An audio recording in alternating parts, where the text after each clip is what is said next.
Estamos de volta com a Rede Notícia, agora em Belo Horizonte, 12h36. A gente vai bater um papo com o vereador de Belo Horizonte, Pablo Almeida, do PL.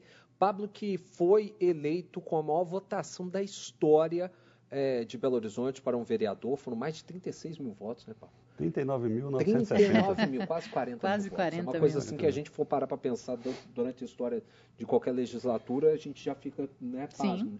Quando a gente viu a votação da Duda Salabé e do Nicolas Ferreira na legislatura anterior, já ficou todo mundo surpreso. A Áurea Carolina, quando já pintou, nossa, meu Deus do céu, mas realmente a votação que você alcançou foi algo assim realmente extraordinário.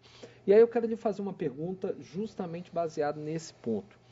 Como que foi para um vereador de primeiro mandato chegar à Câmara com essa votação expressiva? É claro que você tinha uma preponderância, você sempre trabalhou ao lado do Nicolas, você tinha uma aproximação muito grande com ele. Como é que foi para você chegar à Câmara com essa votação, com essa representatividade para se colocar e se posicionar frente aos seus pares? Boa tarde. Boa tarde a todos os telespectadores que estão nos acompanhando aqui. Primeiramente, para mim, é uma missão que o povo de Belo Horizonte me deu, e essa graça ela não seria concedida sem, primeiramente, a vontade de Deus. Então, eu acredito muito em Deus, sou cristão, sou conservador, sou de direita, mas eu acredito que, acima de tudo, foi Deus que me permitiu viver esse momento, né? A gente viu aí que na legislatura passada era uma pessoa de um outro espectro político, que estava ali representando e sendo a pessoa mais bem votada da história de Belo Horizonte. Agora, calhou de ser um cristão conservador e de direita, né? Eu não tenho nenhum tipo de ego relacionado à minha votação, não tenho nenhum tipo de... eu acho que eu sou melhor por conta disso, mas eu tenho certeza que para a população que me elegeu, para a representatividade daquilo que eu represento, isso é muito importante para Belo Horizonte. E, de fato, a gente chegou lá com o discurso de buscar tentar fazer Belo Horizonte ser a capital mais conservadora do nosso país, e a gente tem trabalhado e lutado por isso. Mas eu agradeço muito, primeiramente, a Deus, ao meu padrinho político, né, o deputado federal Nicolas Ferreira, assim como você bem mencionou, faço parte ali do grupo político dele, então, sem o apoio dele, com toda certeza, a gente também não obteria essa quantidade de votos, mas também agradecer muito a população de Belo Horizonte que me confiou, né, de uma maneira muito... Eu fiquei muito feliz em receber essa votação, né, de maneira expressiva, e tenho certeza que o meu trabalho ele tem sim correspondido com essa votação, com o que as pessoas imaginavam do meu trabalho, aquilo que eles gostariam de ver, uma continuidade do trabalho do Nicolas ali na Câmara, que depois dele sair dali, infelizmente, a gente perdeu essa representatividade, e hoje, não só comigo, mas com outros pares ali também, que inclusive já vieram aqui, a gente tem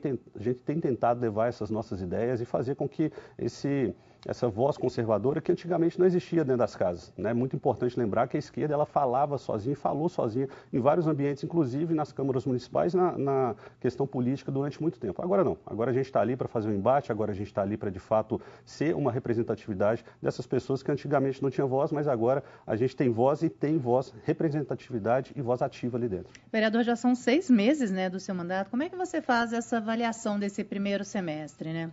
Na Câmara, como é que está essa relação com a Câmara?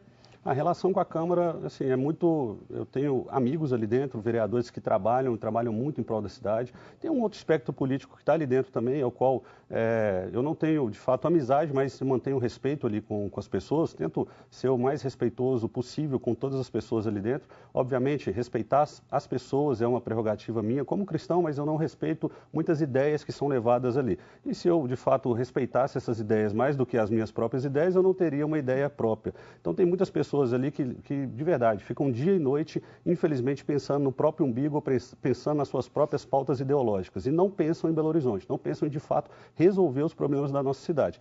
O meu mandato, a gente está, durante esses 6 meses, né, um tempo de aprendizado. Já passei pela Câmara anteriormente, né, na figura de assessor, já conhecia a casa, mas estando ali como parlamentar, é a minha primeira oportunidade. Então, esses 6 meses a gente veio mostrando o nosso trabalho. Muitas pessoas acharam que eu ia entrar ali de uma maneira completamente diferente, mas eu sou o vereador hoje que mais propôs ofícios na Prefeitura. A gente tem quase 3.900 ofícios protocolados, ou seja, são 3.900 problemas que, se a Prefeitura resolvesse a partir disso, seriam 3.900 problemas a menos na cidade. Já protocolei também, são os instrumentos que a gente tem, né, para conversar com o executivo ali, no caso com a prefeitura, com o prefeito, pedidos de informação, a gente já fez mais de 50 indicações ao prefeito, a gente fez mais de 38 projetos de lei, se eu não me engano eu estou no 19º projeto de lei, ou seja, eu vejo que o meu trabalho tem sido um trabalho propositivo pela cidade e para a cidade, e não só para aquela população que me elegeu, mas a gente tem trabalhado porque esse buraco que a gente fez ofício lá, por exemplo, esses ofícios que a gente faz de poda de árvore, de iluminação, de buraco na rua, ou seja, são problemas comuns ao cidadão belo-horizontino. Se a prefeitura vai lá e resolve, é uma pessoa de direita que poderia cair naquele buraco, uma pessoa de esquerda que poderia, uma pessoa que nem vota, ou seja, a gente está buscando de fato melhorar a cidade com as nossas proposições. É claro, Pablo, que você também pelo seu espectro de votação, de onde você surgiu, do movimento político que você surgiu, é claro que fica muito difícil para você também não ser engajado com pautas que sejam levantadas com bandeiras do grupo político que você representa. E aí existe uma reclamação que vem de muitas outras pessoas, de analistas políticos, que muitos dos assuntos que estão sendo discutidos na Câmara não são o foro ideal para poder ser discutido. Pautas identitárias, pautas ideológicas. Você tem essa mesma opinião, Pablo? Não, eu acredito que os vereadores, assim como eu, foram eleitos ali por uma parcela de população para representatividade. O principal trabalho do vereador, ele sim protocola leis, né, obviamente, a gente fiscaliza e eu tenho projetos de fiscalização voltados para esse sentido, por exemplo, para dar mais liberdade para que o vereador ele possa fiscalizar, porque eu já tive problema no início do meu mandato com fiscalização, com o executivo tentando barrar ali de certa forma, com outros colegas dentro da casa não entendendo essa movimentação, porque muitos ali não faziam esse trabalho anteriormente, agora a gente chegou com essa nova roupagem falando, ó, nós vamos fiscalizar e eu quero deixar aqui, já tenho projetos relacionados a isso inclusive, mecanismos que a prefeitura, mecanismos que a Câmara de Vereadores, ela possa sim ser o agente de fiscalização legítimo, ela já é pela Constituição, mas que a gente possa colocar isso também aqui no município de uma maneira ampla e que as pessoas entendam isso, que o papel do vereador, além de legislar, além de propor leis ali, é também fiscalizar o executivo. E muitos vereadores ficaram meio receosos com isso, mas a gente conseguiu, né, mostrar para eles que o nosso trabalho ele de fato é propositivo pela cidade e essas leis que eu apresentei, elas sendo aprovadas, tendo um governo de direita, a Câmara vai ter essa mesma liberdade. Tendo um governo de centro-esquerda, como eu identifico essa nova gestão agora, a Câmara também vai ter essa prerrogativa de fiscalização. Então, esses projetos, essas pautas ideológicas, elas são comuns ao dia a dia do brasileiro, do cidadão belo-horizontino também e também da Câmara de Vereadores. O que acontece? Os projetos, eles têm que passar por uma série de processos ali dentro da casa. Você passa pela CLJ para ver se ele é constitucional, se ele é legal, se ele é regimental. A partir disso, ele passa pelas demais comissões temáticas e o que muitas das vezes as pessoas estão vendo nesse momento são projetos que não têm a necessidade de ter todo esse trâmite burocrático lá dentro da casa. E esses projetos, eles já vão direto, por exemplo, moção de aplauso, aí uma pessoa vai lá e faz a impugnação dessa moção de aplauso, que às vezes é uma... Por exemplo, eu protocolei uma moção contra aquela fala absurda do Ricardo Lewandowski, o ministro da Justiça, que falava que a polícia prende mal. Eu passei essa moção passou, mas se alguém da esquerda impugnasse, isso já ia direto para o plenário. E o plenário votava se a Câmara de Vereadores quer falar sobre isso ou não quer falar sobre isso. Quer mandar uma impugnação, uma moção de apoio, uma moção de impugnação relacionado a isso ou não. Então, esses projetos são os projetos que passam mais rápido ali, dia de não sei o quê, igual eu aprovei, por exemplo, o dia do atirador desportivo ali na casa. Às vezes, quando isso é provocado e vai para o plenário, é um trâmite muito mais rápido. Então, as pessoas acabam vendo somente essa parte, né? E a mídia também, eu faço aqui um contraponto, que a mídia, às vezes, ela só divulga essa parte. Eu tenho um projeto lá, por exemplo, que foi aprovado, que disponibiliza o sensor de monitoramento de glicose para as pessoas que têm diabetes tipo 1. Isso não saiu em quase nenhum jornal. Mas quando eu falei do meu projeto do carnaval, que cria uma classificação indicativa para que crianças não participem de carnaval ou de parada LGBT, que tenham conteúdo ali que vai expor elas à nudez, que vai expor elas a coisas inapropriadas, toda a mídia fala, todo mundo fala. Ou seja, a gente tem sim aprovado bons projetos ali na casa, a gente sim tem dado andamento a boas pautas ali que são referentes aos assuntos pertinentes da sociedade, mas às vezes não tem essa ampla divulgação que a gente gostaria de ver nesses assuntos polêmicos, né, por assim dizer. Vamos para o intervalo rapidinho. Na volta eu quero voltar falando sobre esse projeto Carnaval e também sobre o posicionamento seu e do PL em relação ao governo do Álvaro Damião, já que vocês são o partido do candidato derrotado nas últimas eleições pela chapa Fuad e Damião. Pode ser? Perfeito. Estamos de volta, 12h49 em Belo Horizonte. Vamos continuar com esse papo com o vereador Pablo Almeida do PL. Você falou, vereador, no fim do bloco passado, sobre o seu projeto que delimita uma faixa etária para a participação de pessoas e de crianças em eventos como Carnaval, parada LGBTQIA+, aqui em Belo Horizonte. Como é que o senhor vê essa proposta? De que maneira que o senhor acha que isso pode contribuir para a sociedade como um todo? Eu vejo essa proposta, na minha visão, é muito claro, tem nada de polêmico, zero polêmica. Para mim, quem é polêmico é quem defende morte de criança no ventre, é quem defende legalização de droga, é quem defende linguagem neutra, ideologia de gênero. Para mim, essas pessoas são polêmicas. Na minha visão, esse projeto ele visa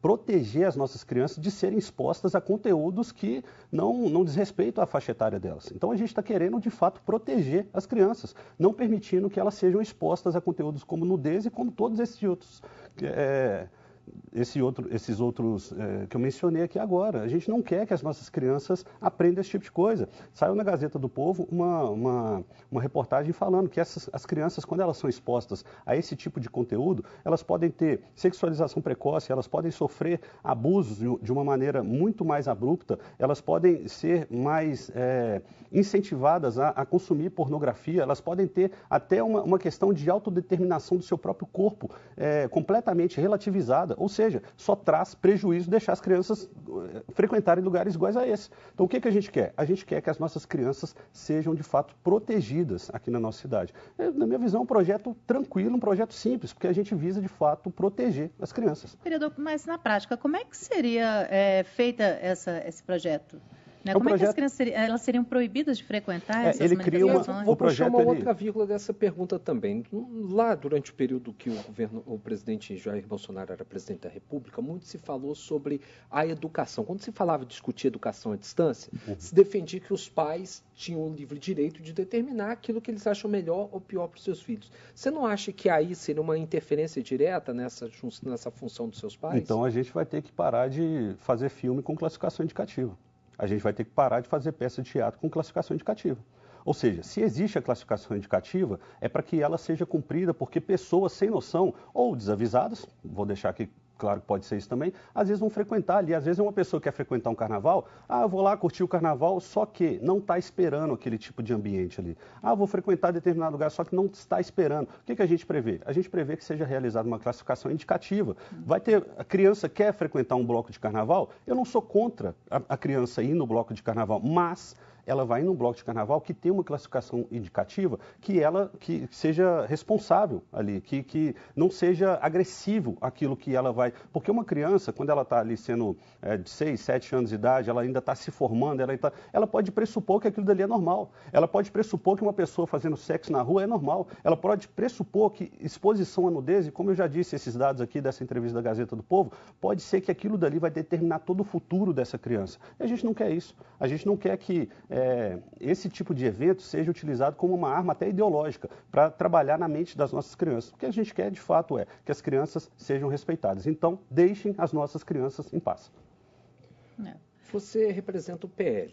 Você é um parlamentar do PL. O PL foi o partido do Bruno Engler derrotado nas eleições do ano passado pela chapa Fuad e Álvaro Damião. Com a morte do Fuad, o Damião assumiu a prefeitura de Belo Horizonte. É de um partido até que teria alguma proximidade ideológica com o PL, União Brasil, mas o senhor mesmo classifica esse governo de um governo de centro-esquerda. Desde o início, o PL se colocou mesmo à oposição.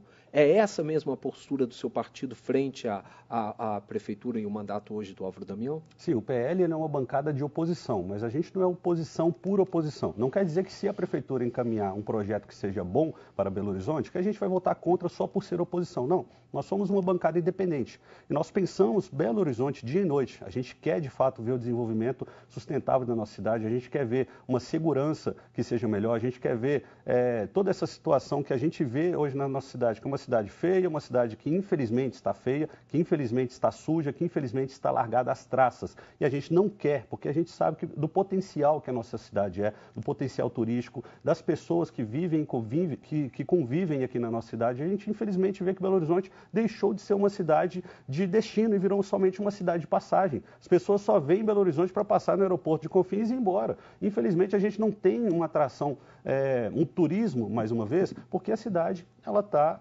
simplesmente largada às traças. Hoje, Belo Horizonte, com essa atual gestão, o que eu não posso reclamar, que não tem falta de diálogo. A gente consegue acessar a prefeitura, o que não acontecia anteriormente. Mas ter as nossas propostas avançadas, aí outros 500. Ter os nossos projetos andando e caminhando e a gente, na maneira que a gente pensa Belo Horizonte, fluindo mais, aí já é outra coisa. Mas o acesso a gente até tem, a conversa. Mas a resolutividade, em muitos casos, infelizmente, a gente não está conseguindo. Infelizmente, essa gestão agora entregou e a gente deixa isso muito claro. A educação, a cultura e o social nas mãos da esquerda. E a gente sabe que onde a esquerda pisa, não cresce mais grama. Infelizmente, eu não estou vendo futuro nessas áreas que são áreas de carência, assim, de uma maneira extrema da nossa cidade. Infelizmente, como está entregue nas mãos dessas pessoas, que não foram indicações técnicas, mas indicações completamente partidárias, eu não vejo futuro nesse sentido. Agora, em contrapartida, Secretaria de Segurança, por exemplo, a gente tem uma pessoa muito responsável lá. O secretário Márcio Lobato é uma pessoa que, na minha visão, está querendo fazer um trabalho muito bom por Belo Horizonte, mas tem essas concorrências ali entre as outras demais secretarias. Vereador, nosso tempo está terminando, mas antes de encerrar, eu queria fazer uma última pergunta para o senhor em relação à greve dos professores, né? Foram quase 30 dias de greve. Como é que o senhor avalia essa greve aqui na nossa capital? Eu avalio que a greve ela é um direito, né, que o professor ele possa fazer greve, ele possa pleitear. Eu sou um entusiasta e também apoio que a nossa educação básica ela receba, sim, uma verba maior, receba um incentivo maior. Nós precisamos valorizar os nossos professores e ninguém fez melhor do que isso, do que o governo do ex-presidente Jair Bolsonaro. Hoje, infelizmente, a gente vê cortes nas universidades federais, cortes em toda a educação. Só no ano passado foram 300 milhões de reais em cortes, se eu não me engano, 100 milhões de reais de cortes para pesquisas no ambiente federal, ou seja, é uma atual gestão do governo federal que a gente não vê um incentivo à educação. No âmbito municipal, assim como eu disse, né, sou favorável sim que os professores eles sejam mais reconhecidos, que eles recebam melhor e para mim a melhor parte da greve é quando ela acaba, sim. Porque de fato as mães elas podem deixar os seus filhos mais uma vez nas escolas, os pais também podem sair para trabalhar de uma maneira mais tranquila e deixar ali com que os filhos eles de fato eles tenham um ambiente ali protegido, um ambiente de respeito, um ambiente onde, além de eles estarem ali sendo assistidos por profissionais, eles também estão aprendendo a ser bons cidadãos, a ser um bom profissional, a ser uma pessoa que, de fato, ela vai sair da escola, e esse é o nosso desejo, que ela saia da escola sendo um excelente cidadão e sendo um excelente profissional também para contribuir com a sociedade. Em relação ao posicionamento da Prefeitura, né, que chegou a judicializar o fim da greve, como é que o senhor também avalia isso? São os instrumentos, né, que a Prefeitura ela tem. Né? Eles tentaram um acordo ali de negociação, me parece que foi a única categoria que não, após a primeira negociação, né, dos 14 sindicatos, foi o único que acabou não fazendo esse acordo com a Prefeitura, e eles tentaram aí uma forma de fazer. Eu não iria por esse lado se eu estivesse ali sentado na cadeira do prefeito. Eu sou uma pessoa que eu gosto de dialogar, eu sentaria, conversaria, mas também a gente tem que ver como é que está a questão relacionada dos fundos da Prefeitura. Não sei se foi isso que foi um fator balizador ali, ou se teve alguma coisa, mas eu acredito que se a Prefeitura tivesse um ambiente de diálogo melhor com esses profissionais, com toda certeza a greve não se estenderia tanto. E eu tenho várias críticas à questão da educação. O último secretário que estava, ele foi acusado de corrupção e teve que sair às pressas do governo, né? Graças a Deus, o prefeito, ele teve esse tato de mandar esse cara embora, e a atual gestão também não tenho nada para dizer de maneira positiva, muito pelo contrário, já vi eles tendo ações aí, por exemplo, de ofertar cursos do Paulo Freire para que crianças, na minha visão, infelizmente, fiquem burras mais rápido, porque método Paulo Freire é o único lugar que é aplicado aqui no Brasil, no mundo inteiro não tem nenhum outro lugar aplicado, e hoje nós, infelizmente, estamos configurando nos últimos lugares do PISA. Enfim, eu não acho que a educação seja uma prioridade para essa atual gestão. A gente vê nos uniformes escolares, a gente vê na forma que está sendo aplicada a educação aqui em Belo Horizonte, e eu acredito e sonho que seja, de fato, um desejo de melhorar a educação aqui na nossa cidade dessa atual gestão. Vereador, muito obrigado pela sua presença. Infelizmente, nosso tempo encerrou, mas já se sinta convidado novamente a estar com a gente aqui no Rede Notícia. Muito obrigado. Foi um prazer estar com vocês. Obrigado. Obrigada.